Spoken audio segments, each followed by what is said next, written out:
nous sommes là pour lui, nous sommes réunis pour lui. Et je tiens vraiment à remercier le Seigneur de nous avoir donné le privilège de le connaître. C'est vraiment un privilège quand je vois comment les choses, le monde va, comment les choses vont. Je dis, c'est vraiment une grâce de connaître Jésus. Amen. Alléluia. Qui est content de connaître Jésus? Qui est content de connaître Jésus? Amen. Et comme Cédric l'a dit, écoutez, on est là, il y a la liberté de la maison de Dieu, il y a des cris de joie de la maison de Dieu, il y a la joie dans la maison de Dieu, alléluia. Les gens savent faire la fête pour d'autres choses, pour des choses futiles, pour des choses vaines. Mais nous savons, la chose qui nous rend joyeux, c'est vraiment d'avoir Jésus-Christ, c'est sa parole, alléluia. Vous savez, pendant qu'on est on est en train de parler de la consécration. La consécration, le fait qu'on doit se consacrer à Dieu, le fait qu'on doit se préparer parce qu'on sait que Jésus revient bientôt. Et comme Maryse l'a dit, c'est pas un slogan, c'est quelque chose de réel. C'est pas, on le dit, oui, Jésus revient bientôt, mais là, il y a la façon dont on le dit, on sent une autre dimension de laquelle on le dit parce qu'on sait que c'est quelque chose qui va arriver très, très, très, très, très bientôt. Le seul problème, c'est quoi? C'est que quand ça va arriver, il y en a qui vont dire, c'était vraiment vrai. Donc il y a des gens qui sont dans l'église, ils disent ça, ils sont là, amen, Jésus revient. Mais le jour où ça va arriver, ils vont dire, c'était vraiment vrai. Donc en fait, c'est pas une blague, c'est pas quelque chose de, je sais pas comment dire, c'est pas un mythe, c'est quelque chose de réel. On a l'Esprit de Dieu. Et c'est l'Esprit de Dieu qui nous atteste, qui dit, je reviens bientôt, Jésus revient bientôt. Préparez-vous. Amen. Et j'aimerais juste vous dire une chose, nous on se prépare pour être enlevés, pour rencontrer Jésus. Mais là-haut, il y a une préparation. C'est pour les noces. Il y a une préparation. C'est pas pour pleurer, c'est la joie. Il y a un mariage qui est en train de se préparer. Il y a une table où il y a mon nom, il y a ton nom. Les anges sont en train de préparer la salle où, là, je sais pas où on va commencer, on va danser pour aïe, aïe, aïe. Il y a une joie. C'est un mariage qui se prépare. J'ai un ami qui va se marier au mois de septembre. On est déjà en train avec un pote, on est déjà en train de s'envoyer. Et comment tu vas t'habiller? Comment ça va être? Blablabli, blablabla. Lui, il est déjà à la salle de sport pour pousser, pour être beau, tout ça. Là, c'est un mariage d'un ami. Vous vous rendez compte le mariage de l'agneau? Georgette, elle sera devant vous, vous serez je sais pas où. Non, c'est vrai ce que je dis. C'est vrai, c'est un mariage. Donc les anges, ils sont là, ils se préparent. Amen. Donc lorsqu'on parle de la consécration, les mots, c'est vrai, maintenant comme on parle, ça peut être dur. Vous savez pourquoi c'est dur et ça fait mal? C'est parce que c'est la chair en nous qui peut pas supporter ça. C'est parce qu'on est en train d'attaquer la chair, la nature démoniaque. C'est ça qui fait mal. Mais notre esprit, il est content quand il reçoit la parole de Dieu. Amen. Soyez bénis dans le nom de Jésus. Je vous bénis dans le nom de Jésus. Et vous serez prêts pour l'enlèvement. On prêche tout ça, on fait tout ça, on passe du temps dans la parole. C'est pas pour qu'il y en a qui soient laissés. Vous ne serez pas laissés dans le nom de Jésus. Je déclare sur votre vie que vous serez enlevés. Vous serez prêts dans le nom de Jésus. Et ceux qui veulent pas obéir, ils vont rencontrer des situations où Dieu va les faire fléchir. Dans le nom de Jésus. Ça peut sembler dur, mais vaut mieux fléchir, vaut mieux souffrir ici-bas que de rater l'enlèvement ou d'aller en enfer. Je vous assure, l'enfer, c'est pas un lieu où on veut aller. Amen. Soyez bénis dans le nom de Jésus. Donc ce matin, j'aimerais parler d'une chose, et c'est vrai que même moi-même, quand Dieu me l'a donné, c'est pas un truc qu'on entend souvent, comme titre de message, mais j'aimerais juste vraiment ouvrir vos cœurs, écouter avec attention. Je ne vais pas vous dire une nouvelle révélation, quelque chose, c'est quelque chose qu'on sait déjà. Je veux juste, on va parler comme un rappel, mais comme Betty l'a dit, prenez-le vraiment comme de la part de Dieu, comme de la part du Saint-Esprit. C'est quelque chose qu'il a pour nous. Amen. Donc, soyez pas fâchés. Ça veut dire déjà dans le ton de mon message, il y aura des choses qui peuvent fâcher. Mais recevez-les avec paix et avec joie. Amen. Donc, on va d'abord prendre Jean 8, versets 44 et 45. Qui dit, vous avez pour père le diable, et vous voulez accomplir les désirs de votre père. Il a été meurtrier dès le commencement, et il ne se tient pas dans la vérité, parce qu'il n'y a pas de vérité en lui. Lorsqu'il profère le mensonge, il parle de son propre fond, car il est menteur et le père du mensonge. Et moi, parce que je dis la vérité, vous ne me croyez pas. Amen. On va prier, on va baisser la tête. Seigneur de Tout-Puissant, nous voulons te remercier, Seigneur, pour ta parole. Père, nous désirons t'entendre, nous ne désirons pas entendre, Seigneur, un homme, nous désirons entendre ta parole, Seigneur. Alors, je te demande, Seigneur, de m'inspirer dans le nom de Jésus, d'inspirer mes paroles. Et je te demande, Seigneur, de toucher le cœur, Père éternel, de toute personne présente ce matin. Père éternel, nous prions, Seigneur, contre tout esprit de lourdeur, tout esprit, Seigneur, de fatigue, Seigneur, qui vient, Seigneur, piquer, Seigneur, tes enfants lorsqu'il faut entendre la parole. Dans le nom de Jésus, je déclare, Seigneur, que tout le monde restera éveillé et à écouter, Seigneur, ton saint conseil. Dans le nom de Jésus, Père, c'est ta parole qui nous transforme, c'est ta parole qui nous libère, dans le nom de Jésus, et nous la recevons avec joie et nous déclarons que nous allons l'écouter, nous allons la recevoir et nous allons aussi la pratiquer dans le nom de Jésus. Sois encore béni dans le nom de Jésus et priez que tout le monde dise. Que tout le monde dise. Alors je vais vous mettre dans le contexte de ce passage. C'est Jésus qui parle. Et là, il y a des gens qui sont conversés, il y a des juifs, et il leur parle et il dit que si vous gardez ma parole, vous serez réellement libres. Et là, les disciples, alors pas les disciples, les juifs, il y en a qui parlent, ils me disent, mais comment ça, réellement libre? Nous, on est des enfants d'Abraham, on n'a jamais été esclaves de personne. Et Jésus répond, il dit, en vérité, je vous le dis, celui qui pêche, celui qui vit dans le péché, celui qui pratique le péché est esclave du péché. Il dit qu'un serviteur, un esclave ne demeure pas dans une maison. Il dit c'est le Fils qui demeure dans une maison. Et il dit que celui maintenant qui croit en Fils sera réellement libre. Là, il dit bien réellement libre. Il dit, et si vous acceptez le Fils, vous connaîtrez la vérité et la vérité vous rendra réellement libre. Par là, il y a une sorte de liberté qu'on vit. C'est celui d'avoir un choix. C'est celui d'exercer un choix. C'est cette liberté dans laquelle Dieu nous a donné. Mais après, on a une liberté soit pour être esclave, celui du péché, ou sinon, pour être esclave, celui de la liberté en Jésus-Christ. Donc là, les Juifs, ils disent, écoute, nous, on est des fils d'Abraham. Donc je ne peux pas nous dire, en gros, tu ne peux pas nous dire qu'on n'est pas, on est des esclaves. Donc Jésus, il dit, écoutez, votre père Abraham, il a dit, je sais, vous êtes des enfants d'Abraham. Mais il dit, mais vous ne faites pas les œuvres d'Abraham. Si vous étiez réellement les enfants d'Abraham, vous aurez fait les œuvres d'Abraham. Qu'est-ce qu'Abraham il a fait? Il a vu, il a quoi? Il a cru simplement. C'est ce qui s'est passé, c'est ce qu'il a dit. Donc ils sont là et ils disent, mais attends, non. Et après Jésus continue. Et Jésus dit, mais moi, je vous parle de ce que j'ai vu de mon Père. Je vous dis ce que Dieu m'a dit de vous dire. Il dit, donc là les Juifs ils prennent un autre ton, ils disent, écoute bien, notre Père, c'est Dieu. On n'est pas des enfants illégitimes. Parce que c'est des enfants de la promesse. Ce n'est pas les enfants comment il s'appelle, de Ismaël. Ce sont les enfants d'Isaac, les enfants de la promesse. Donc il dit, nous, on n'est pas des enfants illégitimes.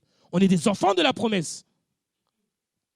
Donc, Jésus leur répond, écoutez, il a dit, écoutez. Et c'est là qu'il dit, non, vous avez pour père le diable. Et vous voulez accomplir les désirs de votre père.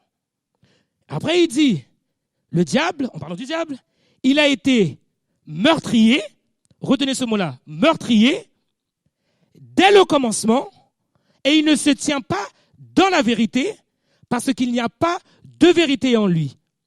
Lorsqu'il profère le mensonge, il parle de son propre fond, car il est menteur et le père du mensonge. Le titre de mon message, c'est « Le mensonge et les mensonges ». J'aimerais qu'on... Attendez, restez sur le truc. J'aimerais qu'on relève 3 mots. Quand il dit, vous avez pour père le diable et vous voulez accomplir ses désirs, il a été meurtrier, un assassin, dès le commencement, et dit, dès le commencement, et il ne se tient pas dans la vérité, et lorsqu'il profère le mensonge, il parle de son propre fond. D'accord? Il parle pas, là, il parle d'un mensonge au singulier. Vous me suivez?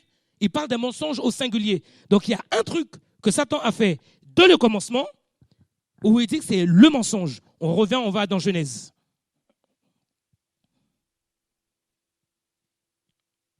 Donc là, on connaît tous la Genèse. On sait ce qui s'est passé. Au commencement, Dieu a créé le ciel et la terre. Il a fait la nuit, le jour, blablabla. Tout ça, on connaît. Donc après, il a planté des arbres. Il a planté des arbres qui donnaient des fruits. Et il a placé 2 arbres bien spécifiques. Il y en a un, c'était l'arbre de fruits, l'arbre de la vie. Et l'autre, c'était l'arbre du bien, de la connaissance du bien et du mal. Mais celui-là, il l'a entraîné à la mort. OK? Donc, il crée Adam et il dit à Adam, mais tu ne mangeras pas. Il dit que tu peux manger de tous les fruits. Non, montez un peu avant. Dans le verset 16. L'Éternel, Dieu dit, non, attends. C'est le 16? Ok, c'est pas grave. Donc, il dit à Adam qu'il peut manger de tous les fruits des arbres de l'avenir. Il dit, mais tu ne mangeras pas l'arbre de la connaissance du bien et du mal, car le jour où tu en mangeras, tu mourras. D'accord? Donc, Dieu dit à Adam, tu peux manger de tous les fruits, tous les arbres de fruits, sauf un, celui de la connaissance et du mal. Pourquoi? Parce que le jour où tu en mangeras, tu mourras. D'accord? Maintenant, on va au verset 15, au chapitre Genèse chapitre 2.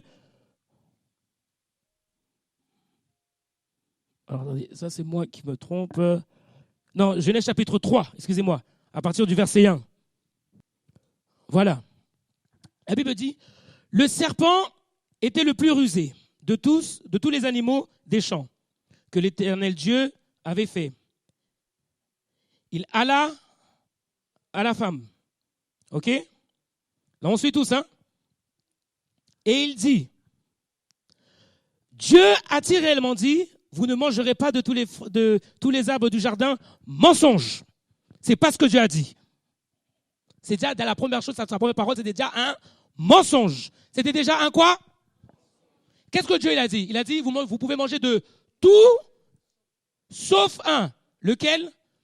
L'arbre du fruit de la connaissance et du mal. Déjà, rien que ça, c'est un mensonge. Du bien et du mal. Rien que ça, c'est un mensonge. Là, je suis en train de vous donner les tactiques des grands menteurs. Quand les gens veulent vous séduire, ils reçoivent une loi ou quelque chose, un ordre. Ils disent, mais est-ce que c'est vraiment ça que... Là, c'est les tactiques des menteurs, là. C'est ça. Déjà, déformer l'information qu'on a reçue.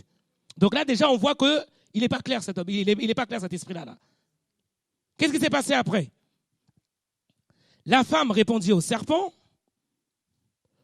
nous mangerons du fruit. Il a dit, non, en gros, on peut manger de tous les fruits des arbres du jardin, chapitre 3. Mais quant aux fruits de l'arbre qui est au milieu du jardin, Dieu a dit, vous n'en mangerez point et vous n'y toucherez point de peur que vous ne mouriez. Verset 4, alors le serpent répondit à la femme, vous ne mourrez pas? Un menteur. Donc en gros, elle lui dit, non, Dieu a dit on ne peut pas manger de l'arbre du fruit de la connaissance et du mal parce qu'on peut mourir. Et Satan, c'est pas vrai. Mais tu peux en manger. Vous n'allez pas mourir. C'est faux ce qu'il dit. Et regardez comment comment dire ça, il argumente. Verset 5. Il dit, mais Dieu sait que le jour où vous en mangerez, vos yeux s'ouvriront. Et vous serez comme des dieux, connaissant le bien et le mal. Menteur. Donc là, Dieu, hein, il est en train de dire que Dieu, c'est un menteur. Il dit, le jour où tu peux en manger, le jour où tu vas en manger, au contraire, c'est parce que Dieu, il t'a dit de ne pas manger, c'est parce qu'il sait que tu seras comme lui.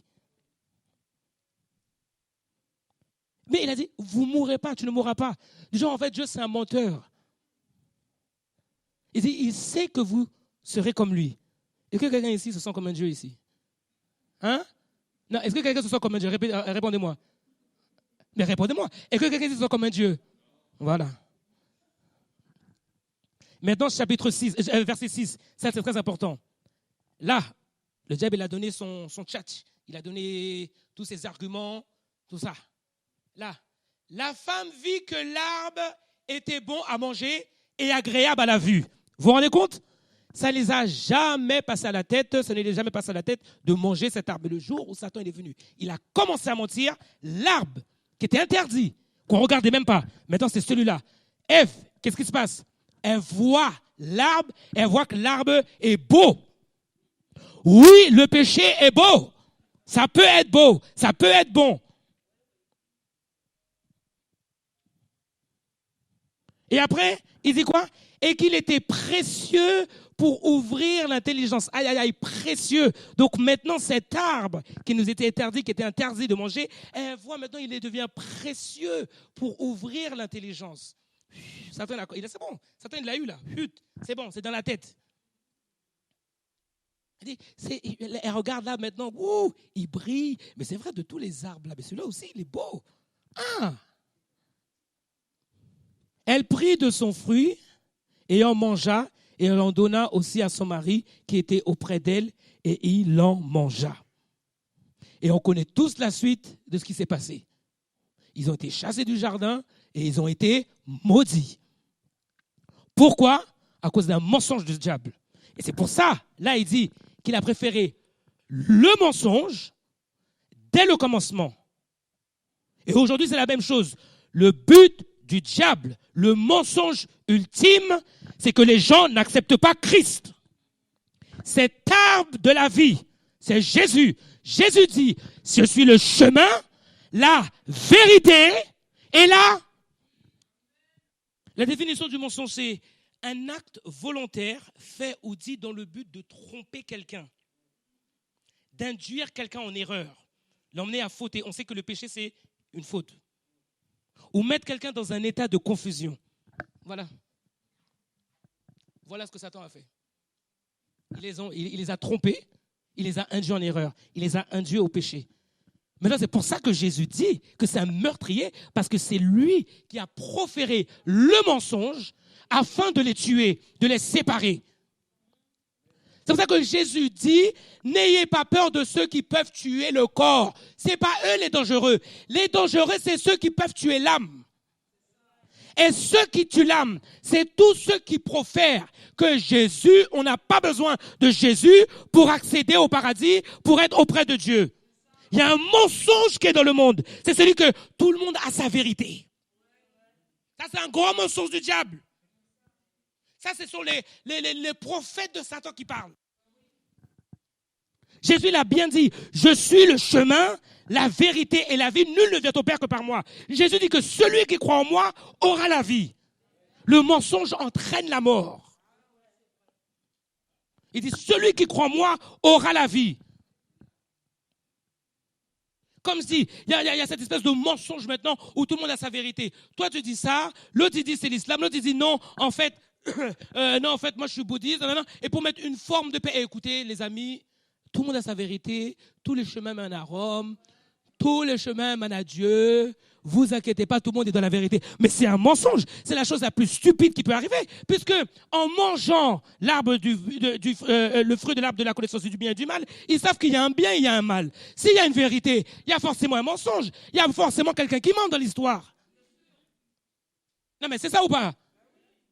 Il y a forcément un menteur. Il y a forcément une vérité. Il y a forcément un mensonge. Si j'ai des chaussures noires. Si on vient, on dit, on a des chaussures noires. Celui qui vient, il dit, mais non, ils sont rouges. Donc on va le regarder, premièrement. On dit, non, ils sont noirs. On dit, non, il est rouge. Bon, là, on commence à voir qu'on a affaire avec quelqu'un qui n'est pas très... Ça va pas très bien. Donc on dit, non, c'est noir. Il dit, non, je vous assure, c'est rouge. Et après, il dit, bon, vous savez quoi? C'est... on voit tous, si pour toi c'est noir, si ça c'est rouge. On va dire, mais tu dis n'importe quoi. C'est noir. Et quand on dit quoi souvent? T'es aveugle ou quoi? La Bible dit qu'ils ont été aveuglés. Ils ne voient pas, ils voient mais ne voient rien. Ils entendent mais ne comprennent pas, ils n'entendent pas. Oui, tout le monde a la vérité. Il n'y a aucune vérité. La seule vérité, c'est Jésus. Et celui qui ne croit pas en Jésus, il sera séparé, il mourra. Mon ami, je ne sais pas si c'est la première fois que tu viens ici, si tu ne connais pas Jésus, si tu ne crois pas en Jésus, si tu n'as pas accepté Jésus, tu mourras. Le jour où tes jours seront finis sur cette terre, tu te retrouveras devant la vérité et tu verras que tu as fait un mauvais choix et que tu as cru en un mensonge. Mais là, qu'est-ce qu'il y a? C'est trop tard.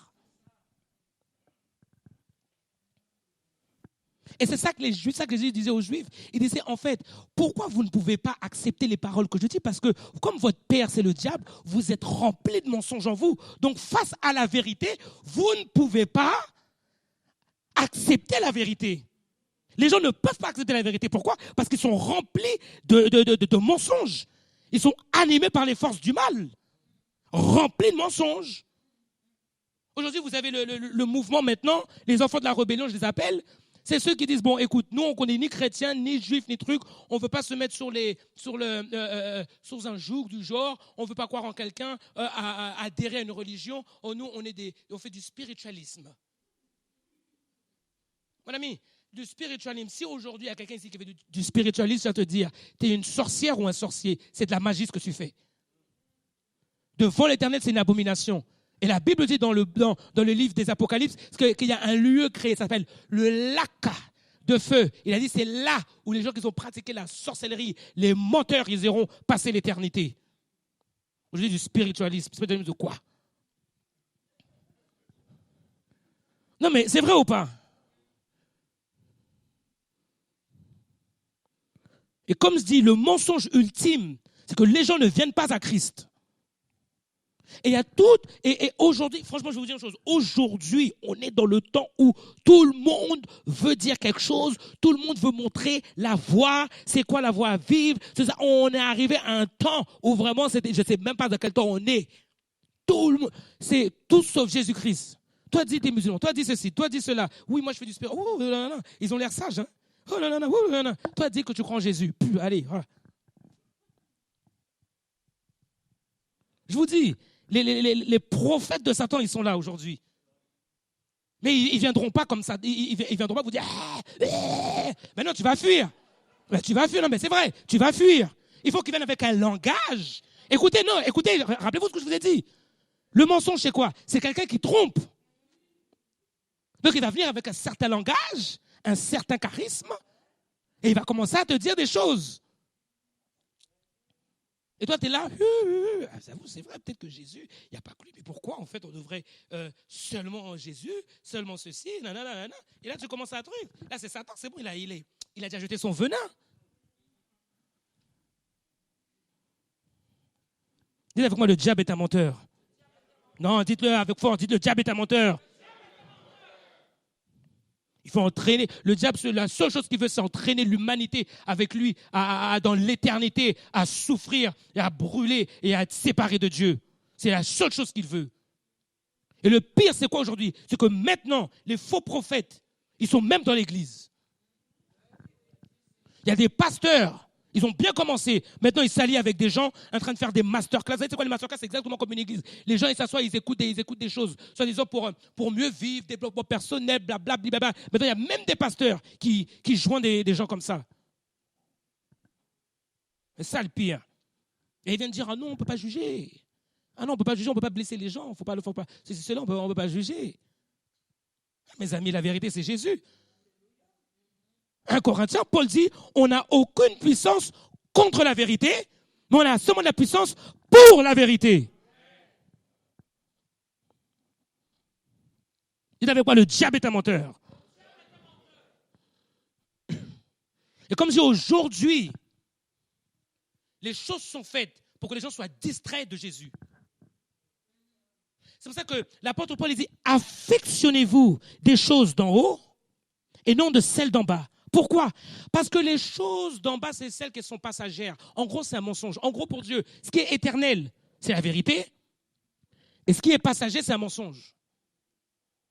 La preuve, le riche, il s'est passé quoi? Il est là, hey, mon âme, tu as bien travaillé. Ah, maintenant, repose-toi. Il s'est passé quoi? Il dit, excuse-moi, pauvre, comme il a dit, c'est insensé. Ton âme te sera demandée ce soir même. Et il est mort. Et il a vu la vérité. Et là, il n'a pas dit, mon âme, réjouis-toi. C'est pas ce qu'il a dit. Non, mais c'est vrai ou pas? Donc, on vit dans un monde de mensonges. Et ce monde, comme je dis, tout est fait pour distraire les gens à ne pas regarder à Christ, à ne pas regarder à Jésus et à ne pas accepter Jésus-Christ. Et le mensonge, il est partout. Partout. Les réseaux sociaux, numéro 1. Oui, je vais en parler. Vous savez, c'est pour ça que Dieu n'aime pas le mensonge. Parce qu'en fait, c'est irréel. C'est irréel, c'est du néant.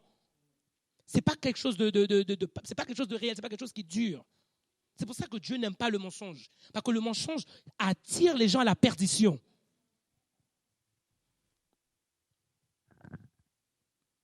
Et comme je dis, les réseaux sociaux, c'est un monde de mensonges. Les gens qui mettent des photos, elles sont belles, ils sont beaux. Donc quand tu regardes, tu penses qu'ils ont une belle vie, tu ne sais même pas ce qui se passe derrière. Mais comme tu veux te donner une image, donc tu affiches et puis les gens ils font like, et tu crois que tu es quelqu'un, tu es personne. Personne ne te connaît. Il n'y a que Dieu qui te connaît, nous on ne te connaît pas. Donc les gens se sentent bien à se montrer des réseaux sociaux pour montrer quelque chose. Mais ça c'est faux. Donc ils prennent 10 000 images, clac, ils en choisissent une où ils sont meilleurs, où ils sont mieux représentés, et après ils les postent. Il y a des gens, tu les vois, ils savent tchatcher, voilà en face, ils ne savent même pas dire un mot. Non, c'est vrai. Non, c'est vraiment un autre monde.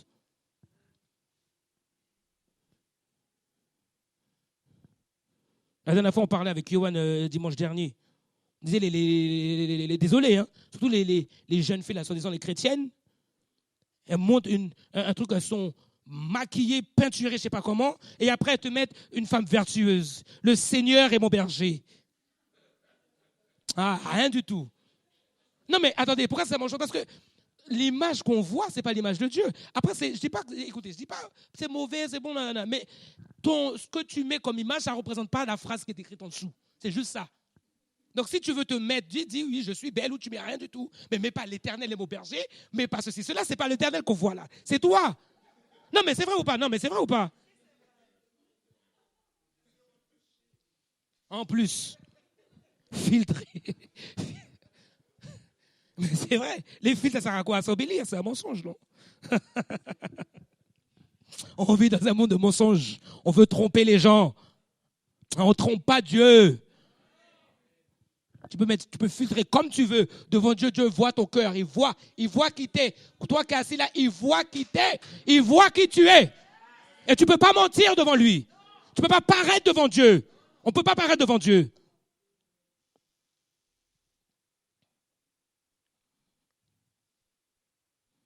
Et comme je dis une chose, les églises, faisons bien attention à comment nous menons nos vies. On parle de consécration, on parle de sainteté. Ce que Dieu veut, c'est que nous demeurions dans la vérité et qu'on s'écarte de tout mensonge. Et lorsque je dis ça, Marie parle de discipline dans l'église, on parle de tout ça, sanctification. On ne parle pas de quelque chose qui est seulement à l'église. On parle en dehors de l'église. La vie qu'on doit mener. La vie qu'on doit mener, c'est une vie où les gens doivent voir Christ à travers nous. Et c'est comme ça on peut briller. Maintenant, ce n'est pas une lumière qui sera forcément comme si le monde disait « Waouh !» Mais ce sera une lumière où les gens verront une différence. Quand les gens voient une différence, ils te demandent qui t'es. Ouais, mais toi, tu n'es pas comme nous, tu ne parles pas comme nous. Des fois, on fait des blagues, tu ne rigoles pas, blablabli, blablabla. Je dis non, moi, je ne suis pas dedans, moi, je suis chrétien, je suis Christ. Voilà comment moi, je mène ma vie et c'est comme ça que Dieu me demande. C'est tout. Mais non, aujourd'hui, on veut être comme le monde. Non, mes amis, écartons-nous de tout mensonge. On s'écarte de tout mensonge. Et je vous dis, les choses d'ici-bas, à 90%, elles sont mensongères. Regardez, par exemple, les gens se donnent pour l'argent. Vous croyez que l'argent, ça existe vraiment? L'argent, c'est une valeur qui a été mise sur un papier. C'est ça, l'argent. Il n'y a plus d'or, il n'y a plus de... Maintenant, si vous allez même à la banque acheter de l'or, on ne vous donne pas le lingot d'or. On vous donne un papier qui certifie que vous avez acheté un lingot d'or. Mais où l'or? Vous n'avez rien du tout. Il n'y a pas d'or chez vous. C'est ce qu'ils vous donneront à la banque. Donc, c'est un bout de papier où on prend votre argent, on vous vole. Donc, clairement, c'est du vol. Parce que tu ne sais pas c'est quel lingot d'or, si c'est le numéro 1, 2, 3, ou je ne sais pas comment il le compte ou comment il le personnifie. Tu ne sais pas ce que tu as. Donc, les gens viennent, ils se donnent à fond pour l'argent, pour un bout de papier. Et ça, c'est un monde mensongère parce que l'argent en elle-même, ça n'existe pas. L'argent, c'est juste un moyen d'échange. Avant, les gens faisaient du troc. C'est comme ça. Toi, je veux ton pull, tu veux ceci, on s'échange. Et pourquoi l'argent est venu, ils ont mis ce système en place? C'est parce que, par exemple, imaginons que moi, je fais des instruments. Toi, tu ne sais pas jouer des instruments. Moi, je te veux, toi, tu es une boulangère. Je viens, tu me donnes du pain. Si je te donne un instrument en retour, il ne va rien te servir. Donc, ils ont créé une forme de système, une monnaie, pour pouvoir un truc équitable. Comme ça, toi, moi, je te donne de l'argent, et avec cet argent, tu pourras utiliser pour faire autre chose. Mais l'argent en lui-même n'existe pas. Donc les gens se donnent pour le mensonge, pour vivre une vie qui n'est pas réelle. Parce que cette vie-là, elle va passer. Cette vie-là passera. Donc pour ceux qui ne seront pas enlevés, ils vont mourir. Donc il y a un jour, on a un rendez-vous, ça s'appelle la mort. On va quitter cette terre. Une fois qu'on quitte, les yeux s'ouvrent, hein, il y a la vérité. Dites avec moi, amen. Donc ce que Dieu vient, c'est que nous tenons dans la vérité. Et que nous ne nous affectionnons pas des choses éphémères, vouées à la destruction. La Bible dit que ce monde passera. Ce monde passera. C'est-à-dire, on connaît la fin du monde. Bon, même, vous savez quoi, même hors de Jésus, les scientifiques disent qu'à un moment, la Terre, elle va passer. Ils disent dans des millions d'années, la Terre, elle va soi-disant exploser. Donc, on est tous d'accord sur un jeu, c'est que ce monde passera. On est tous d'accord sur ça, le monde passera.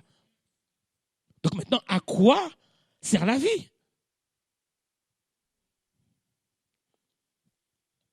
Et pour vous, les jeunes, il commence à avoir des jeunes, j'aimerais dire une chose.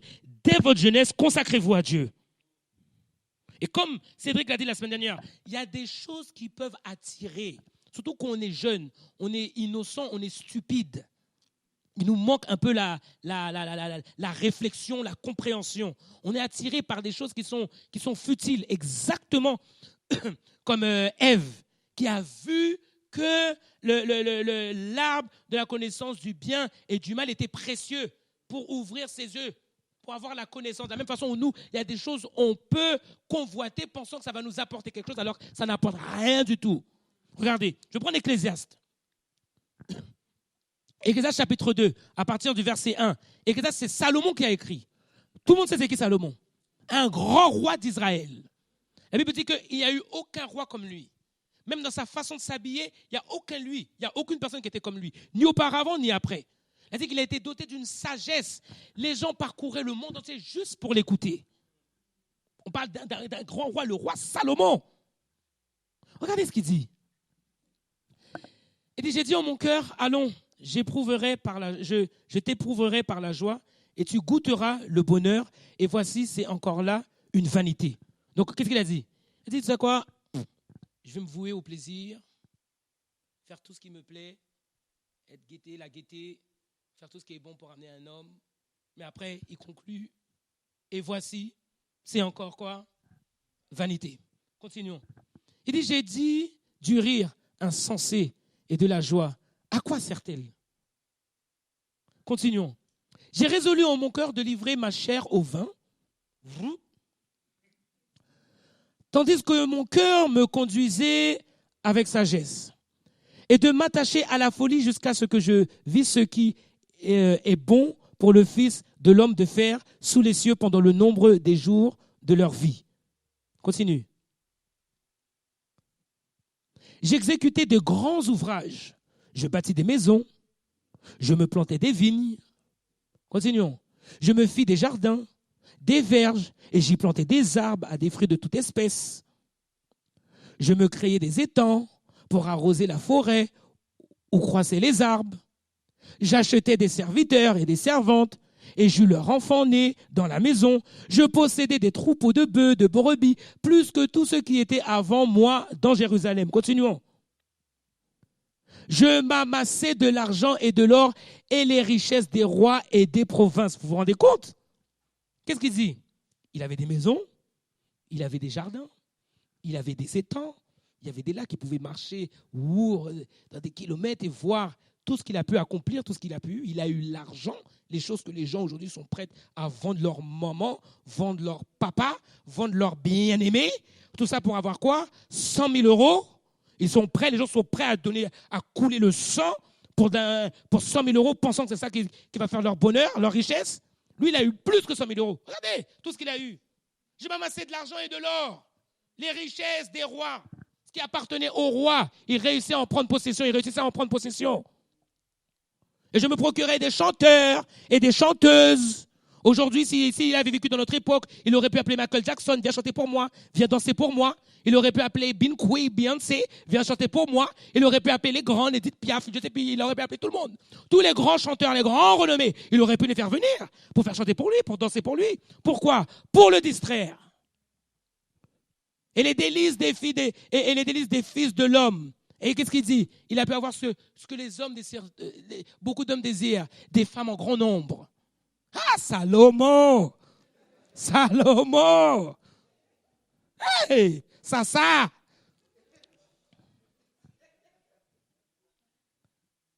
Non, mais c'est vrai. Écoutez, il avait la sagesse. Il pouvait parler, et la fille, pouf, il apprenait comme il voulait. La preuve, quand la reine de Séba est venue vers lui, soi-disant pour entendre sa sagesse, frère, on sait tous comment ça s'est terminé. Hein?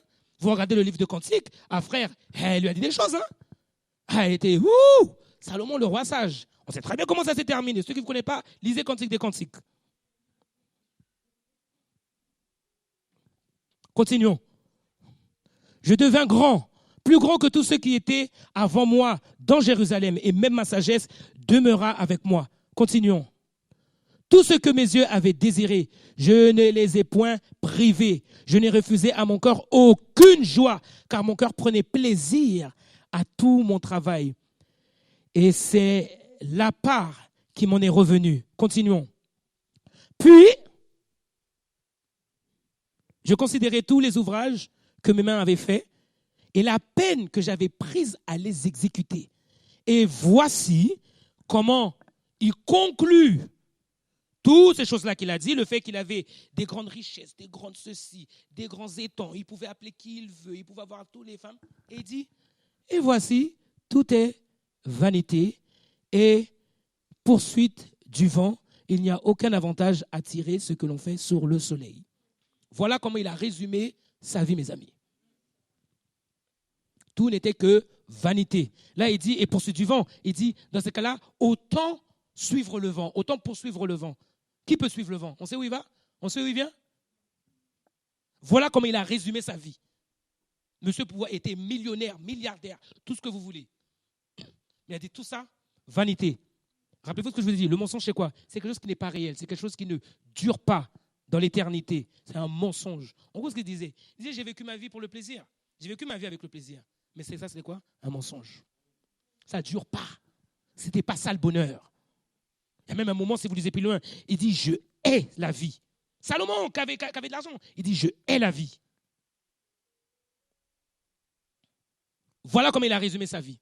Une vie de mensonge, à vivre dans les plaisirs du monde, à vivre dans le péché, distrait pour servir Dieu. Vous savez, même dans... Et on sait tous comment Salomon il a fini. Hein? Il a fini en train de servir des idoles. Et regardez, même dans... Je pense que c'est dans les livres de Deutéronome où il y a la loi. À un moment, Dieu il dit, et quand dans vos cœurs, vous aurez envie de mettre un roi, il a dit comment il devrait faire. Il a dit une chose, il a dit que le roi soit marié avec une femme, de peur que s'il connaisse trop de femmes qui servent d'autres dieux. Dieu il savait même ça d'avance. Il le savait même d'avance. Il dit de peur que s'il fréquente trop de femmes qui servent d'autres dieux. Vous regardez comment le peuple... Écoutez, il y a une histoire entre Balak et Balaam. Quand il voulait maudire le peuple était immaudissable. On ne pouvait pas maudire ce que Dieu avait béni. Donc il y en a un qui est venu. C'est qui est venu? Comment il s'appelle déjà? Celui qui est venu dire comment les faire détourner. C'est Balak. Balak. Balaam. Il a dit, écoute, on ne peut pas les maudire. Israël, on ne peut pas les maudire. Mais leur Dieu, c'est un Dieu qui n'aime pas l'impudicité. C'est un Dieu qui n'aime pas les idoles. Donnez-les des Cananéennes. La seule façon pour les faire tomber, c'est que les plonger dans l'impudicité et l'impudicité les amener à l'idolâtrie. La seule façon de faire chuter un enfant de Dieu. Immaudissable. Ils ne pouvaient pas maudire. On ne pouvait rien dire contre Israël. Donc la faille, elle était venue de dedans, de chez eux. La faille ne venait pas d'ailleurs. La faille, c'était en eux. La faille était en eux. Dites avec moi, le diable est un menteur. Non, dites-le fâché, dites le diable est un menteur. Non, vous n'êtes pas fâché. J'ai dit, dites avec soyez fâché. Dites le diable est un menteur. Non, mais écoutez, je vous dis une chose. Quand le diable, je vous dis, mais c'est vrai. C'est quelqu'un qui vous induit en erreur. Vous vous rendez compte quand vous marchez avec quelqu'un vous induit en erreur? La colère que ça produit? Vous dites, mais t'es un menteur. Tout ce temps-là, on croyait, mais en fait, t'es un menteur. Regardez, dit, le diable est un menteur. Hey. Donc, Cédric a dit dimanche dernier, tel il est, tel nous sommes. Si le Dieu qu'on sert, c'est un Dieu de la vérité, nous devons demeurer dans la vérité. Donc, tout ce que nous faisons, tout ce que nous disons, doit être vérité. Ça, c'est la première partie. Maintenant, j'arrive dans la deuxième partie. Nous devons parler selon la vérité.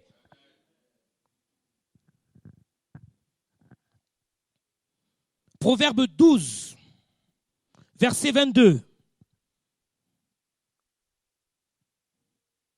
qui dit « Les lèvres fausses sont en horreur à l'Éternel, mais ceux qui agissent avec vérité lui sont agréables. »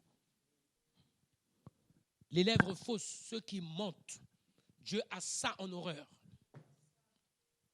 Là, c'est ça mon message. Ceux qui mentent, Dieu a ça en horreur. On doit arrêter le mensonge de la maison de l'Éternel. On doit se séparer de toute forme de mensonge dans la maison de l'Éternel.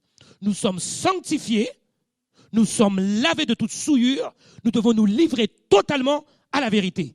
Et notre langue doit proférer la vérité. On ne peut plus mentir. Et là, je parle de la vie de tous les jours.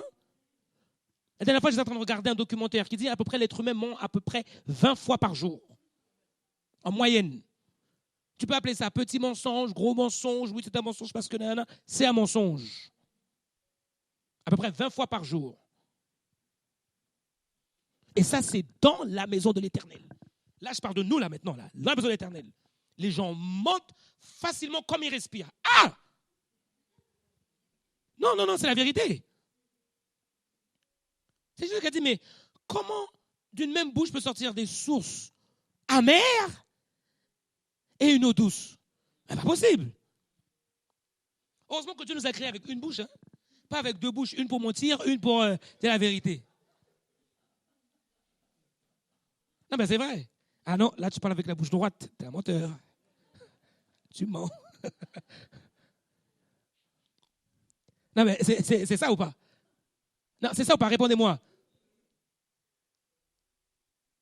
Et j'aimerais parler d'une forme de mensonge qui est très, très importante, quelque chose qui fait mal non seulement à l'humanité et de la maison de Christ. Je vais parler de la diffamation, le fait de mentir sur son prochain. Ça, c'est quelque chose, on va arrêter ça. Il faut qu'on arrête ça vite fait.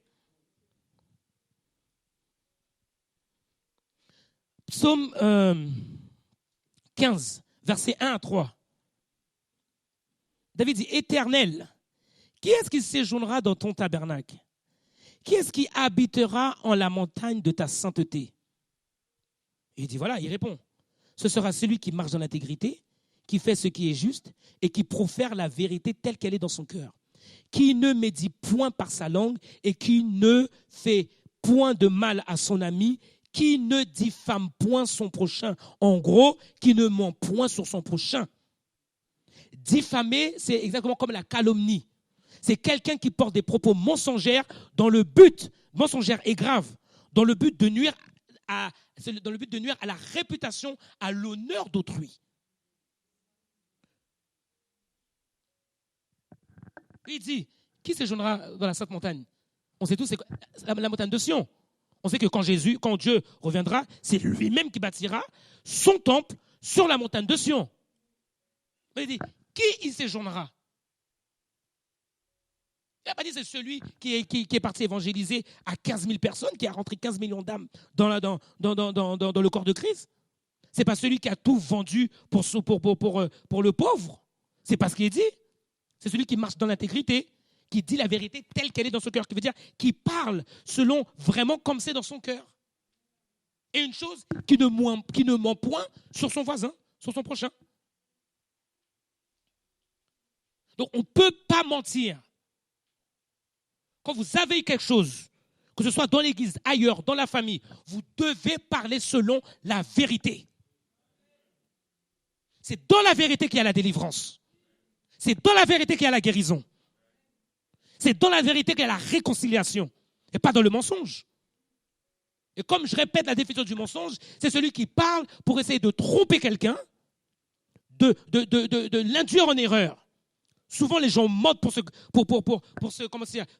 déresponsabiliser. Frère, une fois que tu as dit quelque chose, il faut assumer. Et Dieu il a dit qu'on paraîtra devant le trône. On devra rendre compte sur chaque parole vaine qu'on a prononcée. Il ne va pas te demander pourquoi tu n'as pas eu des bonnes notes à l'école, pourquoi tu n'es pas devenu riche, pourquoi tu n'as pas baigné dans la Bible. Il y a des paroles que tu as dit. C'est ça que Dieu va te demander des comptes. Pourquoi tu as dit ça? Ce n'était pas selon la vérité. Qu'est-ce que tu vas dire devant Dieu? Qu'est-ce qu'on pourra dire devant Dieu? Vous savez, jeudi dernier, j'ai fait un rêve où je me suis vu devant un juge. Et je savais que dans le rêve, je ne voyais pas le juge, mais je me voyais devant le juge. Et c'est comme si je savais que c'était le moment où je savais si c'était l'enfer ou le paradis, ou être avec Dieu pour l'éternité. Et dans le son, j'étais comme ça. Non, franchement, j'avais les yeux, j'étais comme ça. Je me voyais comme ça. Et dans mon regard, je voyais vraiment le péché. Dans mon regard, je voyais vraiment, comme une fois le frère Guy l'a dit au moment de son baptême, si c'était au mérite, j'irais en enfer.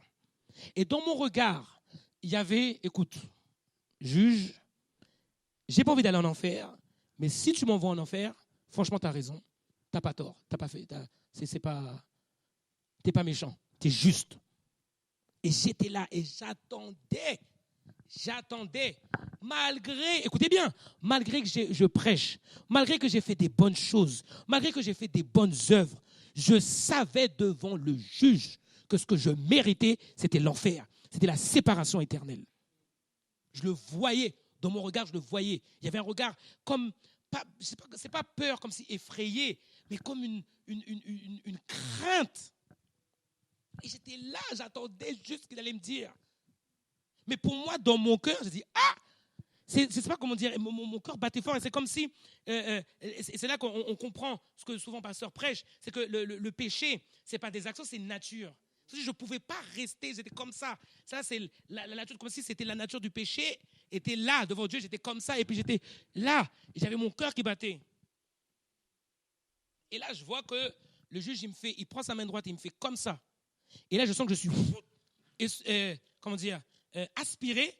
Et là, je vois que finalement, je rentre dans la félicité de Dieu. Et là, tout d'un coup, il y a une joie qui monte.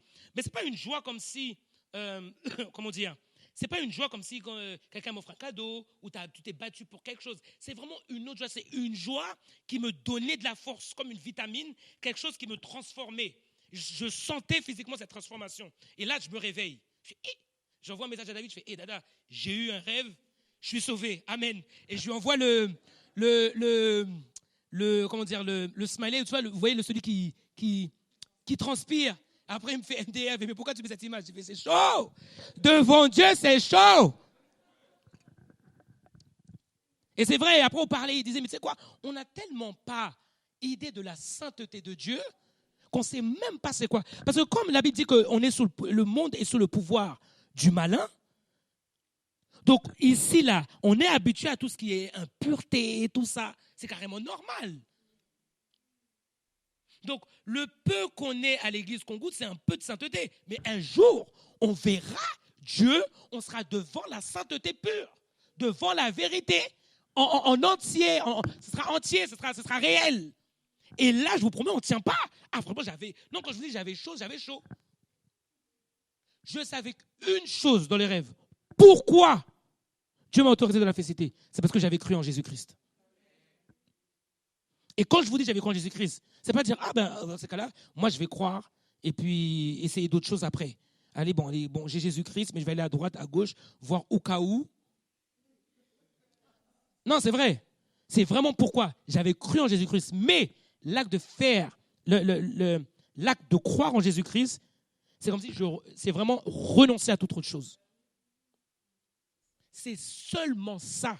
Je savais dans mon cœur, c'est pour ça que Dieu m'avait accordé la félicité, l'éternité. C'est parce que j'avais accepté Jésus-Christ, mais que j'avais renoncé à toute autre chose. Qu'est-ce que Jésus dit? Celui qui ne veut pas perdre sa vie ici-bas, il la perdra dans l'éternité. Celui qui ne veut pas renoncer à sa vie ici-bas, il la perdra dans l'éternité.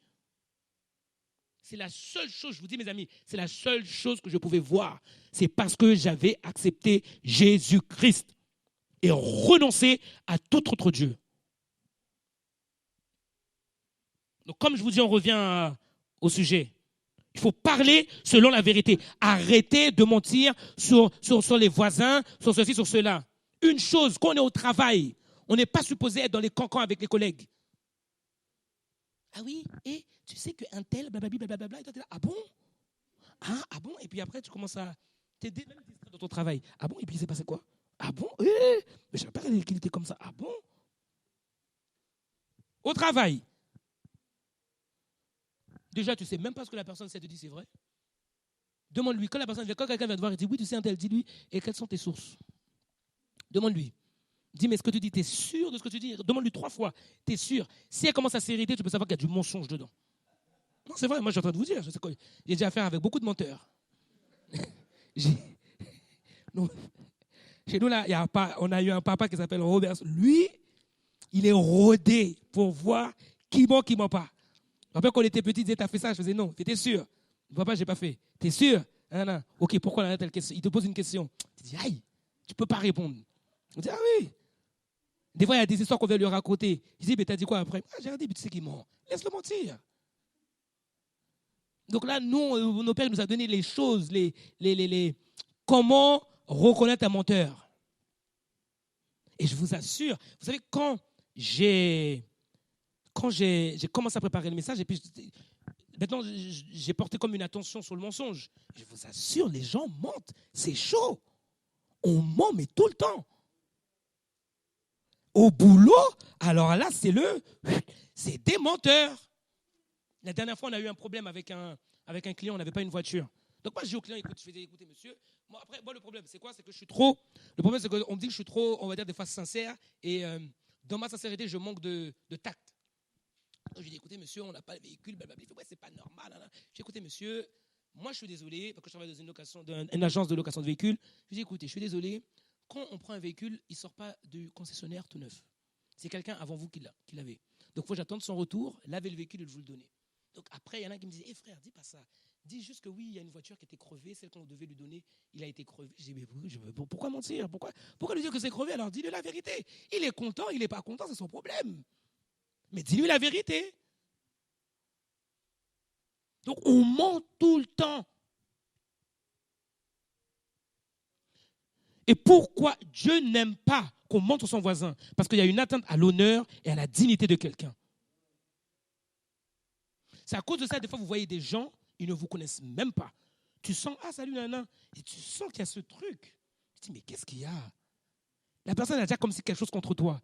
Tu ne sais même pas, il y a quelqu'un qui a fait un travail derrière. Quelqu'un qui lui a raconté quelque chose. Et des fois, tu sais, des fois, ce qu'elle dit, c'est vrai, mais la façon dont elle a donné l'information, c'est un mensonge. Dans l'église, là, je ne parle pas dedans, là, maintenant, je parle dans l'église. Dans l'église. Les gens mentent sur leurs voisins, mentent sur leurs frères, mentent sur leurs sœurs, mentent sur les serviteurs de l'Éternel. Ça envoie des... J'ai dit, hey! Dieu veut qu'on arrête ça. Amen. Des familles sont détruites parce qu'il y a le mensonge. Un petit problème qui était supposé juste, un truc. Peut-être que tu as dit quelque chose. Bon, ok. Il fallait dire, écoute, bon, j'avoue, j'ai dit ça. J'assume, je te demande pardon, blablabla. laisse la personne, si elle est en colère, laisse-la être en colère contre toi. Au moins, tu sais que tu es dans la vérité. Non, il faut que tu ailles mentir. Et le plus souvent, les menteurs, ils impliquent toujours quelqu'un d'autre. Oui, mais en fait, dans les familles, entre frères et sœurs, dans le sang, il y a toujours on implique toujours quelqu'un d'autre.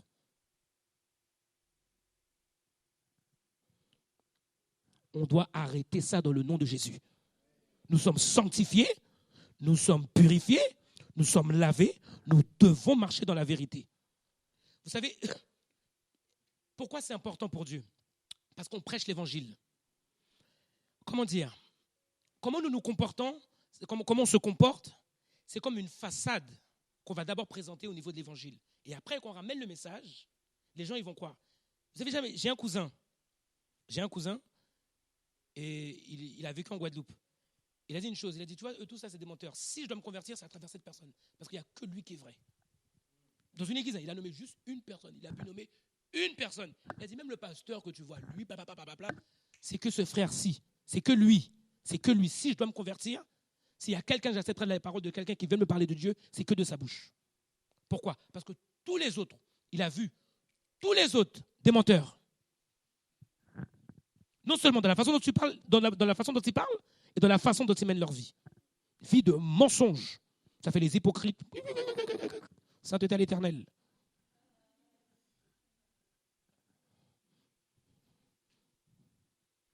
Psaume 101, verset 5. Je vais lire dans ma version qui dit « Celui qui calomnie en secret contre son prochain, je l'anéantirai. » Est-ce que Dieu dit?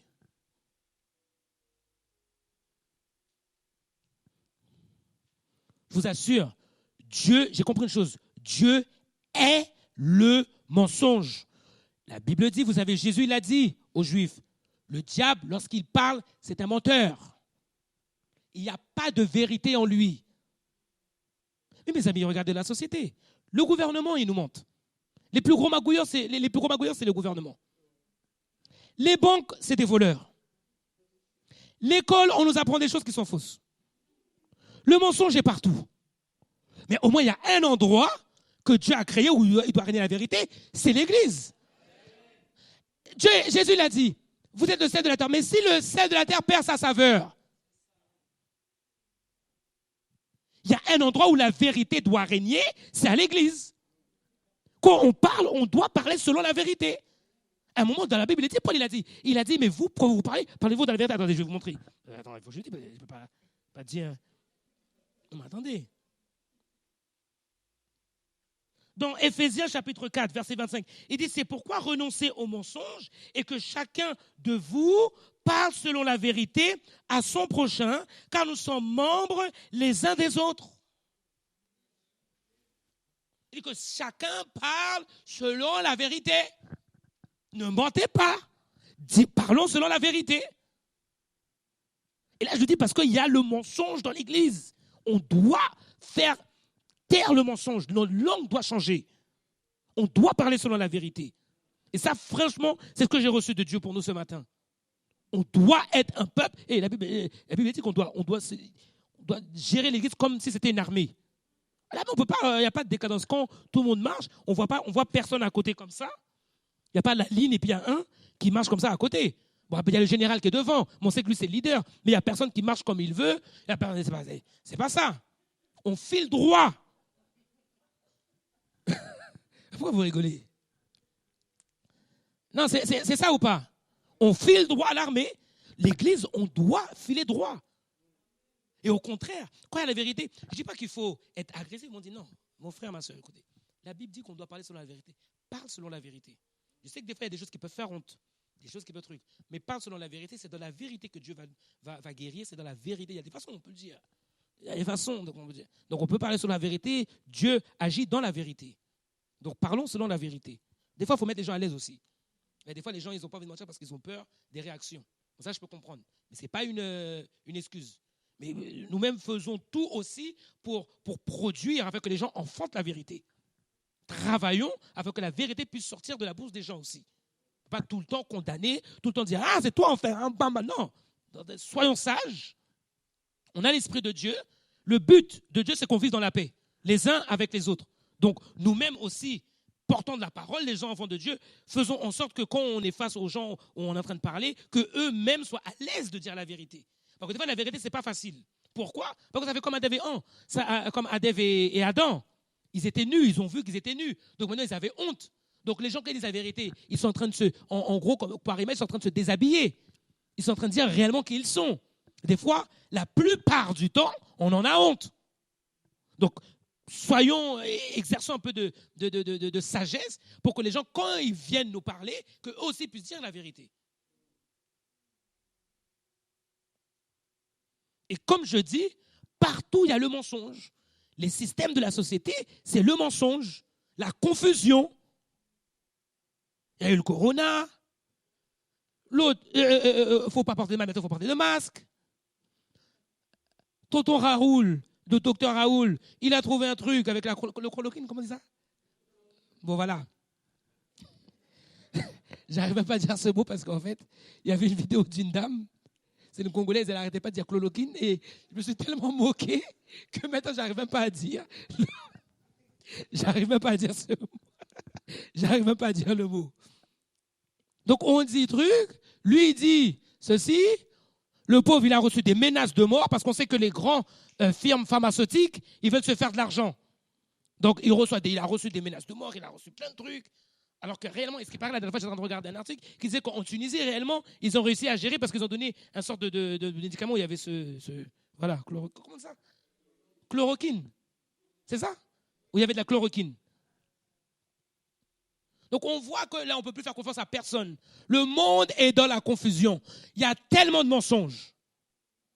C'est prouvé, les élections aux États-Unis, c'était truqué. C'est prouvé, ils ont les trucs. Ils ont fait au tribunal, ils sont partis dans la Cour suprême, et ils ont vu, tout le monde s'était prouvé. Mais tout le monde veut croire que c'est Papa Biden avec Madame Harris qu'ils ont gagné. Mais ça a été prouvé. C'est pas grave, chacun fait tout. Mais ça a été prouvé. C'était un mensonge, il y a vraiment eu de la triche. C'était prouvé. Ils l'ont gracié. Non, mais ce que je dis, non, mais c'est vrai. C'était prouvé. Ils ont vu dans les caméras, ils ont vu tout ce qu'ils ont fait. Ce n'était pas un mensonge, ils l'ont vu. Mais comme les médias, ils nous ont présenté quelqu'un, c'est eux qu'on veut. D'accord, c'est eux qu'on veut, il n'y a pas de souci. Mais c'était un mensonge. Donc, les gens, comme je disais, les gens sont tellement remplis de mensonges que face à la vérité, ils ne veulent pas de la vérité. Les gens ne veulent pas de la vérité. Ils ont mis la vérité dehors. On ne trouve plus la vérité. Regardez dans Ésaïe, chapitre 59.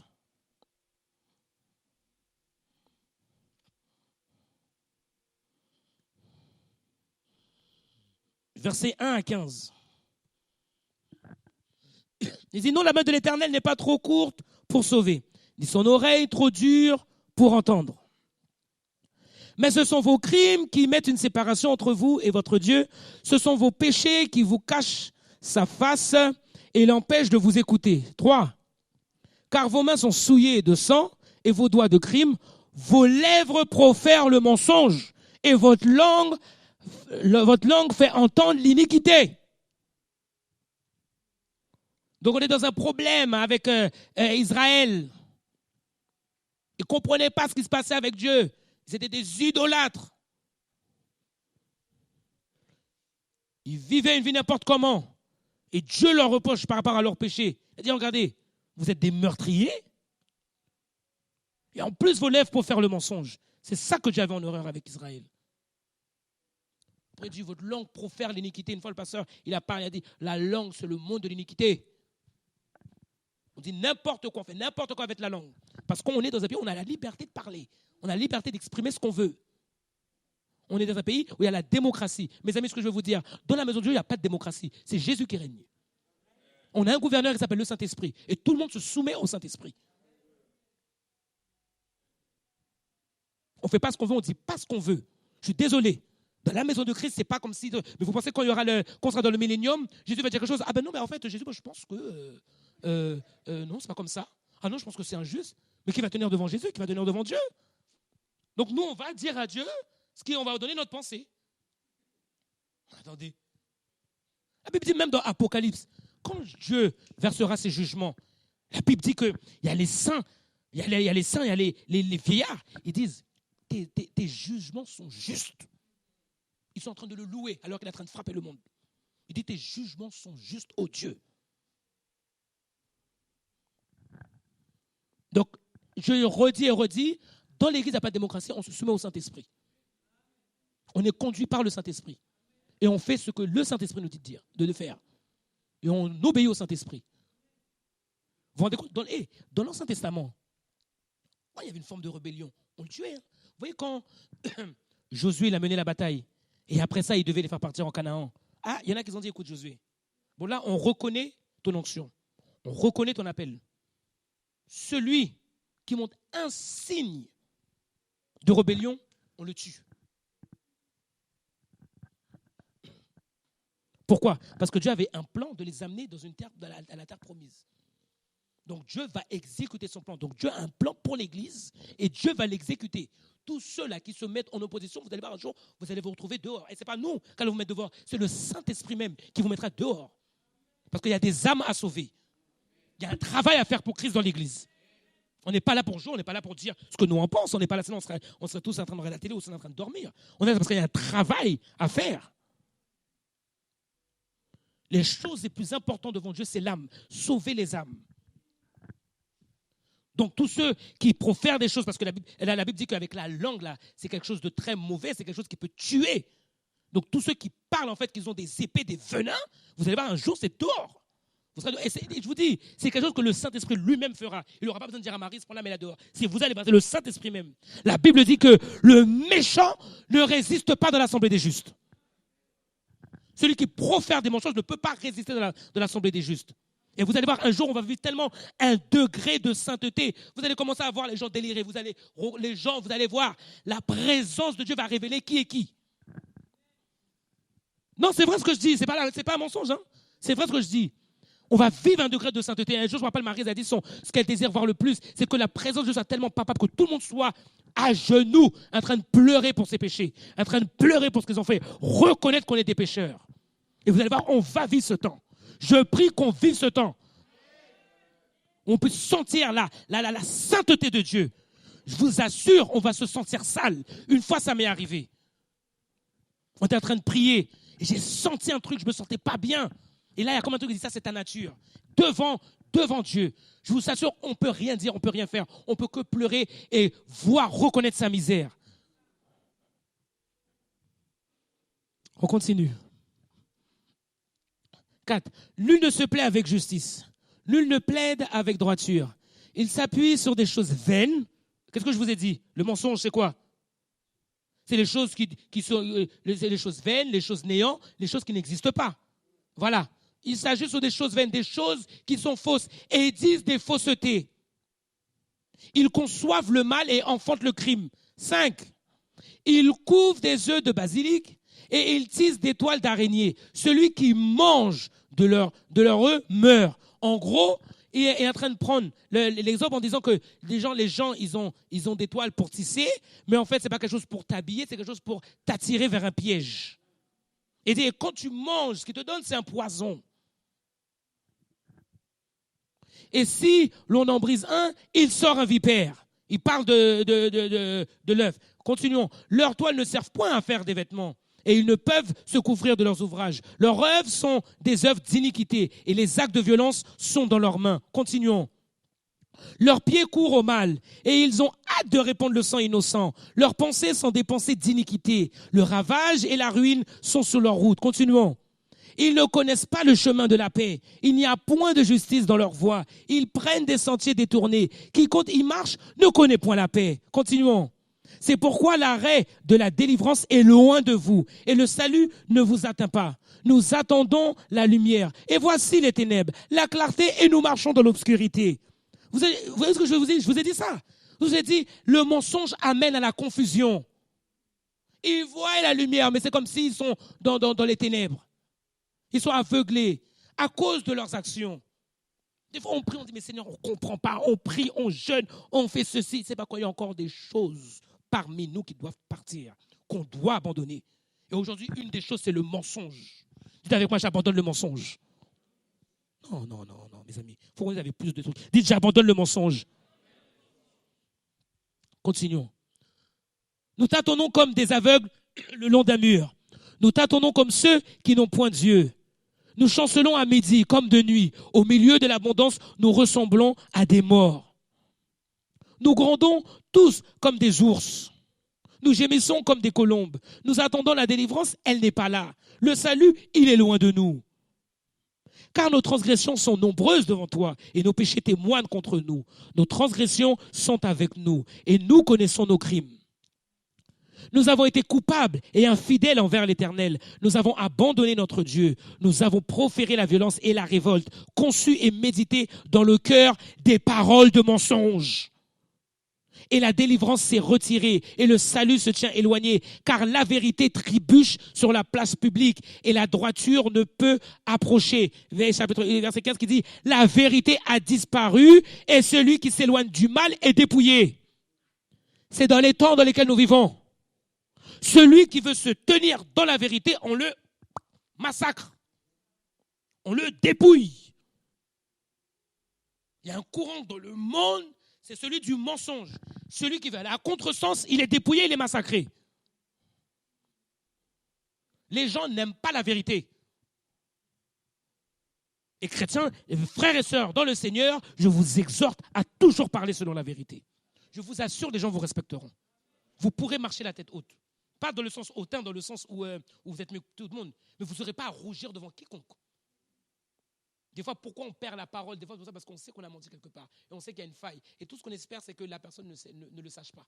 Toute la personne, c'est que la personne ne le ressorte pas. Mais quand tu sais que tu as été droit, que tu as parlé selon la vérité, quand on te convoque, tu viens, tu dis oui. Tu regardes la personne, tu dis oui. Tu n'as pas à rougir, tu n'as pas à avoir honte. Pas que tu as dit la vérité. Mais on est dans un monde, j'avais dit, là, il est dit, celui qui veut dire la vérité, il est dépouillé.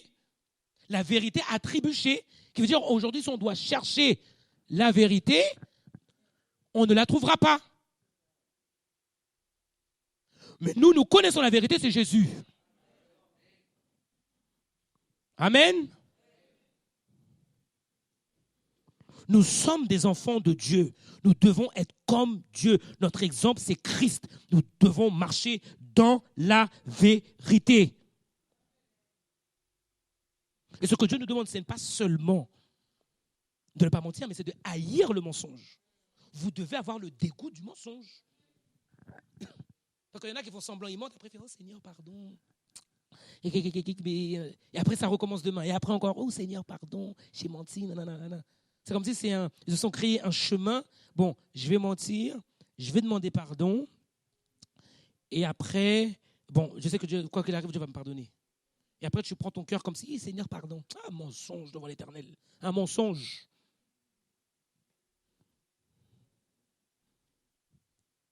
On doit parler selon la vérité. Je ne sais pas comment dire. S'il y avait une autre langue ou une autre façon de dire, nous devons parler selon la vérité. Notre langue doit être des objets de bénédiction. Quand on parle, on doit dire, hey, lui, je le connais. Si lui parle, c'est que c'est ça. On doit arriver à ce niveau-là. Ou quand quelqu'un dit quelque chose, parle de Gina, par exemple. Quelqu'un dit quelque chose, elle dit quelque chose, dit, écoutez, vous avez beau tout me dire, mais Gina, je sais que jamais elle mentira. Ça, c'est un enfant de Christ. C'est comme ça notre témoignage doit être dans le monde. Et aussi dans l'église. On doit pouvoir se parler, on sait que c'est la vérité qui règne. On sait que lui ne me mentira pas, elle ne me mentira pas, et je ne mens pas non plus.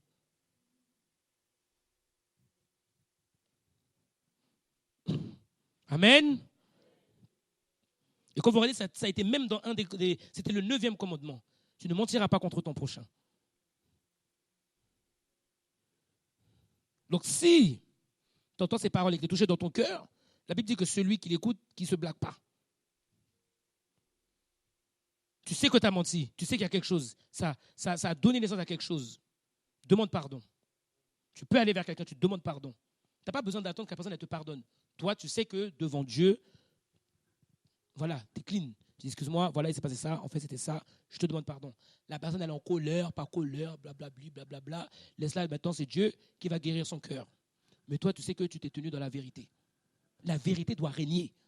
La vérité doit régner, mes amis.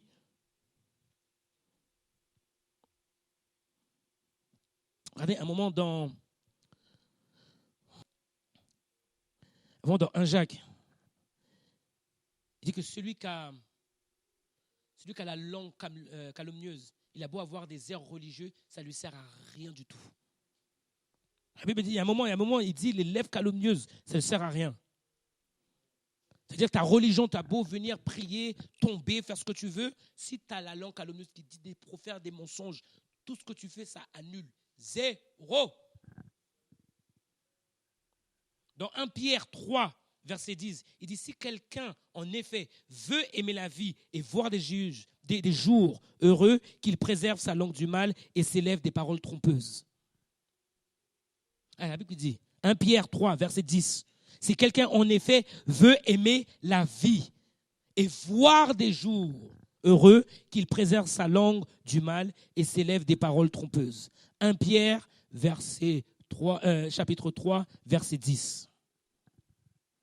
Voilà, si vous voulez aimer la vie, voilà quoi faire. Amen. Là, vous me regardez là comme si... Amen, je vous dis, c'est dans la vérité que Dieu agit. Amen. Donc, si Dieu nous le dit, nous allons agir selon son commandement et nous allons voir la récompense derrière. Amen. Il y a des grandes récompenses pour nous dans le nom de Jésus. Là, on dirait qu'il n'y a pas d'amen, il n'y a rien. Je dis, il y a des grandes récompenses pour nous. La chair qui t'a déposée. Et une autre chose, je prends un troisième point. Et ça rejoint exactement ce que le pasteur Maryse nous a dit jeudi à travers Facebook. Nous devons rester fidèles à l'enseignement que nous avons reçu. C'est exactement ce que j'avais reçu aussi. Et comme Maryse a dit, ça c'est Dieu qui parle. Si vous regardez dans 1 Timothée, chapitre 6, versets 3 à 5, il dit, si quelqu'un enseigne des fausses doctrines et ne s'attache pas aux saines paroles de notre Seigneur Jésus-Christ et à la doctrine qui est selon la piété, il est enflé d'orgueil, il ne sait rien. Et il a la maladie des questions oiseuses et des disputes de mots, d'où naissent l'envie, les querelles, les calomnies, les mauvais soupçons, les vaines discussions d'hommes corrompus d'entendement, privés de la vérité et croyant que la piété est une source de gain. Nous devons rester fidèles aux enseignements que nous avons reçus. Pourquoi ? Parce qu'il y a des menteurs, il y a des faux prophètes qui sont là pour détourner les enfants de Dieu. Donc ils viennent vous dire avec des mots peut-être sages, mais au fond, Paul il dit, c'est l'orgueil. Ils parlent selon leur propre cœur, leur orgueil. Et aujourd'hui, c'est comme s'il y a un esprit de faux, de mensonge qui a été libéré sur certains pasteurs, libéré sur certains soi-disant prédicateurs de l'évangile, pour détourner les enfants de Dieu. Donc nous, ce que Dieu nous demande, c'est de rester fidèles aux 5 doctrines. Pourquoi ? Parce que ici, quoi qu'il arrive, personne ne peut venir nous dire qu'on prêche nous-mêmes, qu'on vous dit de suivre. Pasteur Fred ne l'a jamais fait, Pasteur Marie ne l'a jamais fait. La personne qu'on glorifie ici, c'est Jésus-Christ. On ne vous dit pas des trucs pour essayer de vous dire des choses comme si vous êtes des belles des mélodies, qu'on vous dit des choses pour que ce soit harmonieux dans vos têtes et après vous séduire ou vous voulez quelque chose. Ce n'est pas le but d'ici. Ça, ce n'est pas notre cas. Nous, on se tient dans la vérité parce qu'on est conscient que si Dieu nous a donné un don de parler devant son peuple, la Bible dit que ceux qui enseignent, qui prêchent, ils devront rendre compte encore plus... comment Isa ? On sera jugé plus sévèrement. Donc, malgré tout, ici, on reste fidèle aux 5 doctrines. Ce qu'on prêche, c'est Jésus et Jésus seul. Et c'est tout ce qu'on entendra. Et quelqu'un qui essaiera de prêcher autre chose, il se fera vite reprendre. Non, il faut faire attention. Je vous dis, on n'est pas là pour caresser les gens au sens de la poêle. Non, c'est trop sérieux ce qui arrive. Jésus arrive bientôt. Regardez, je vais vous montrer une histoire. Et après, on va terminer par là. Si vous regardez dans 2 Chroniques... 2 Chroniques, chapitre 18.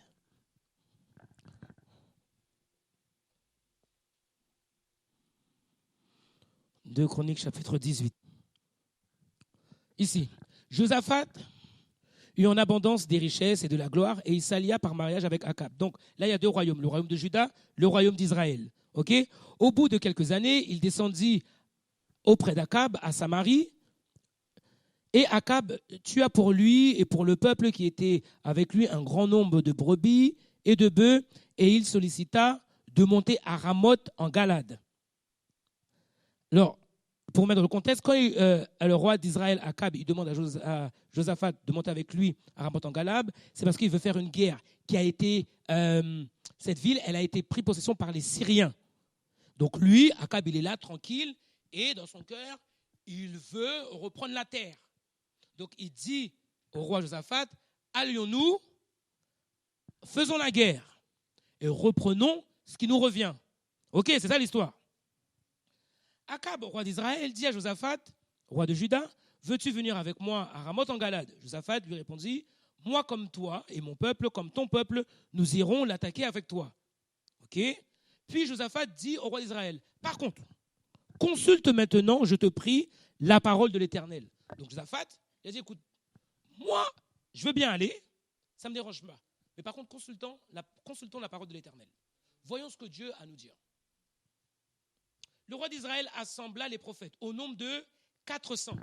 400 prophètes. Ok? 400 prophètes. Et leur dire, irons-nous attaquer Ramoth en Galade ou dois-je y renoncer? Voilà ce que Akab dit.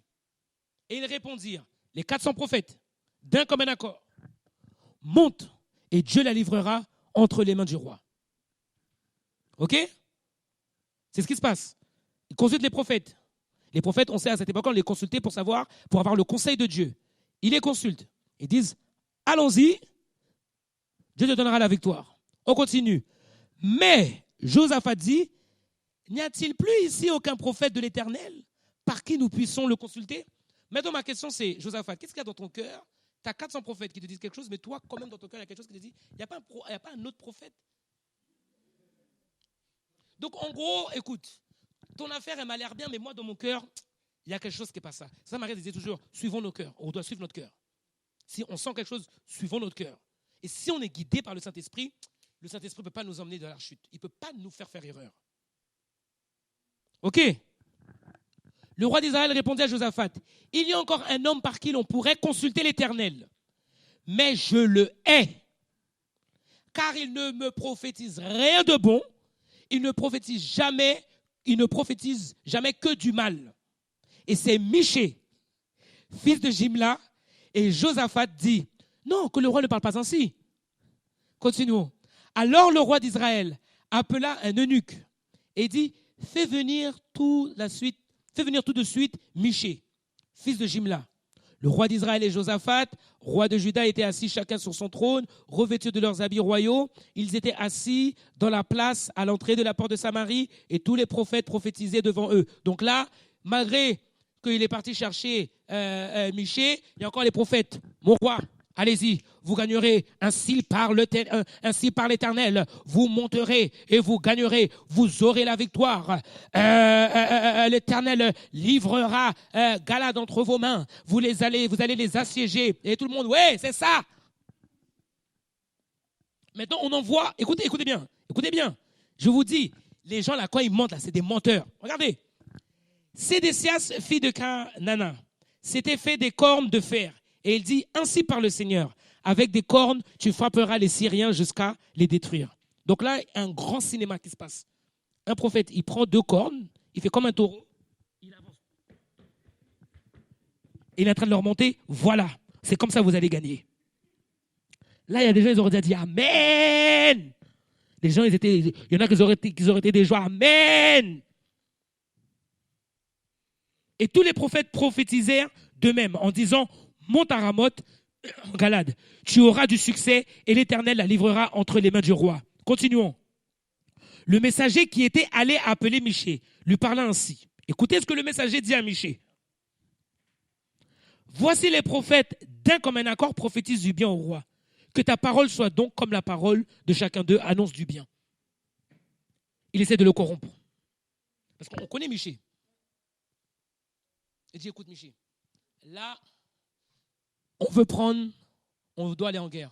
On a consulté Dieu et tout le monde dit la même chose. Bon, toi, on te connaît, t'aimes trop dire le contraire. Dis ce qu'eux ils disent. Pourquoi? Pour faire plaisir au roi, pour faire plaisir au peuple. Continuons. Michée répondit, l'Éternel est vivant. J'annoncerai ce que dira mon Dieu. Lorsqu'il fut arrivé auprès du roi, le roi lui dit, Michée, irons-nous attaquer Ramoth en Galade ou dois-je y renoncer? Il répondit, montez, vous aurez du succès, ils seront livrés entre vos mains. Regardez, écoutez, attends, n'allez pas encore. Là, il leur dit ce qu'ils ont envie d'entendre. Montez, parce qu'il connaît leur cœur. Il sait ce qu'ils ont envie d'entendre. Donc, ils parlent selon leur propre cœur. Et maintenant, Josaphat, qu'est-ce qu'il dit? Verset 15. Et le roi dit, combien de fois me faudra-t-il te faire jurer de me dire que la vérité au nom de l'Éternel? Quelque part, Josaphat, il savait que ce n'était pas la bonne chose à faire. Il dit à Michée, écoute, parle selon la vérité. Voilà ce que Michée dit. Michée répondit, je vois tout Israël dispersé sur les montagnes comme des brebis qui n'ont point de berger. Et l'Éternel dit, ces gens n'ont point de maître, que chacun retourne en paix dans sa maison. Il dit, écoutez, voilà la vérité. Moi, j'ai vu que si vous alliez, vous serez égarés comme des brebis, vous serez ceci. Écoutez, je vous donne un conseil, le conseil de l'Éternel. Retournez en paix chez vous. N'allez pas attaquer. Le roi dit à Josaphat, ne te l'ai-je pas dit? Il ne prophétise sur moi rien de bon. Il ne prophétise que du mal. Est-ce qu'il a prophétisé du mal? Répondez-moi, est-ce qu'il a prophétisé du mal? Est-ce qu'il a dit tu iras et tu mourras?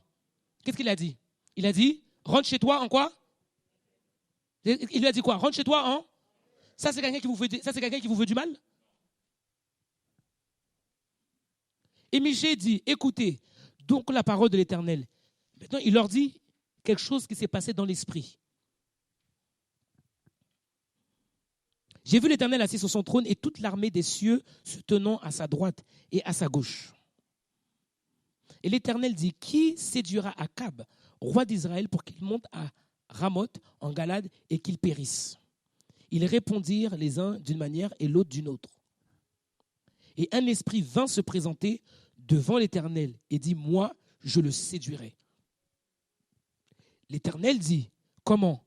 Il dit, je sortirai, répondit-il, et je serai un esprit de mensonge dans la bouche de tous ses prophètes. L'Éternel dit, tu le séduiras et tu en viendras à bout. Sors et fais ainsi. Chapitre 22. Et maintenant, voici, l'Éternel a mis un esprit de mensonge dans la bouche de tes prophètes qui sont là, et l'Éternel a prononcé du mal contre toi. Alors, Sédécias, fils de Cananéen, s'étant approché, frappa Michée sur la joue et dit, par quel chemin l'esprit de l'Éternel est-il sorti de moi pour te parler? Qu'est-ce qui se passe? Un esprit mensonger qui est libéré. Pourquoi? Une chose, ce n'est pas Dieu qui voulait leur perdre, c'est parce qu'il a vu l'état de leur cœur. Il voyait l'orgueil de leur cœur. C'est quelque chose qu'il désirait. Vous vous rappelez, une fois le pasteur l'a dit dans Romains. Il dit tous ceux, par exemple, les homosexuels, tout ça. Il parlait. Il dit que dans Romains, il dit que maintenant, ils sont tellement arrivés à un degré où ils n'ont même plus envie d'écouter Dieu. Dieu les a livrés à leur propre péché. Et ça a été un jugement pour eux. Donc, il y a un moment, il y a un degré, quand les gens ils ont tellement envie, ils sont tellement orgueilleux, ils ne veulent tellement pas, pouf, allez. Mais c'est un esprit de mensonger. C'est un esprit mensonge. Aujourd'hui, j'ai l'impression que l'Église est remplie d'esprits mensonges. Pourquoi? Parce que les gens, il y a beaucoup de pasteurs, beaucoup de prédicateurs, ils disent ce que les gens ont envie d'entendre. Ils ont envie de dire ce que les gens ont envie d'entendre. Tu auras le succès. C'est ça, non? Vas-y, tu auras le succès. Oui, je sens dans mon cœur que je dois monter une entreprise. Je vais voir un pasteur. Oui, non. Dis, vas-y, monte ton entreprise. Alors que Dieu n'a jamais rien dit. Oui, Dieu m'a dit d'aller déménager là, parce qu'il y a une grande maison là. Dieu m'a dit, m'a donné une maison. On te dit, si on te dirait, non, écoute, ma soeur, moi ce que je pense, c'est que Dieu veut que tu sois ancré dans l'église. Essaie de chercher quelque chose là, même si c'est plus petit, en attendant que Dieu ouvre des portes, mais reste fidèle à l'église, reste fidèle à l'enseignement, parce que si tu pars, tu risques d'être mal nourri ou pas nourri, et tu vas voir ta vie spirituelle à changer. Si tu dis ça, ils vont dire, oui, on veut contrôler les vies des gens. Non, ce que je dis, c'est la vérité. Si tu dis ça, on va dire qu'on a envie de contrôler la vie des gens. Donc, des fois, on dit, bon, si tu as envie, fais-le. Mais quelque part, je pense qu'on doit dire la vérité maintenant. On arrive à un niveau, il faut qu'on dise la vérité. Écoute, moi, je suis voilà ce qu'il y a dans mon cœur par rapport à ce que Dieu dit. Ne le fais pas, parce que voilà telle conséquence. Si la personne elle veut le faire, qu'elle le fasse. Mais au moins, toi, tu auras dit la vérité. Donc aujourd'hui, on est arrivé à l'époque où les pasteurs sont corrompus parce ils disent les choses que les gens ont envie d'entendre. Et comme je vous ai dit, le mensonge, ça enfante la mort. Regardez ce qui s'est passé par la suite. Vous pouvez lire à partir du verset 24. Qu'est-ce qui s'est passé à la suite? Akab, il se déguise en militant, il va, il reçoit une flèche. Ce jour-là, il meurt. Qu'est-ce que Dieu t'a dit? Reste chez toi en paix. C'est tout ce qu'il t'a dit. Reste chez toi en paix. Non, il a fallu montrer que non, j'irai. Mais 400 prophètes, ils ont prêché. Ce n'est pas parce qu'il y a 400, ça ne veut pas dire qu'eux tous, ils sont dans la vérité. C'est parce que tout le monde prêche la même chose, ça ne veut pas dire que c'est la vérité. Le seul évangile, c'est celui qui met Jésus au centre. Le seul vrai évangile, c'est celui qui prêche Jésus. On n'est pas là pour parler du succès, on n'est pas là pour parler d'argent, on n'est pas là pour parler de prospérité, on n'est pas là pour parler d'autres choses, des choses qui font plaisir à ce monde, on est là pour parler de Jésus. On est là pour enseigner comment vivre pour Jésus, comment être ancré dans la parole. Amen. C'est pour ça qu'on est là. Pourquoi? Parce que ça, ce sont des choses qui seront éternelles. Ce n'est pas un mensonge qu'on va vous dire, ce n'est pas quelque chose qui passera. La Bible dit que tout passera, ma parole subsistera. La parole de Dieu subsistera. ELR, restez fidèles à l'enseignement que vous avez reçu. Amen. On va se lever dans le nom de Jésus.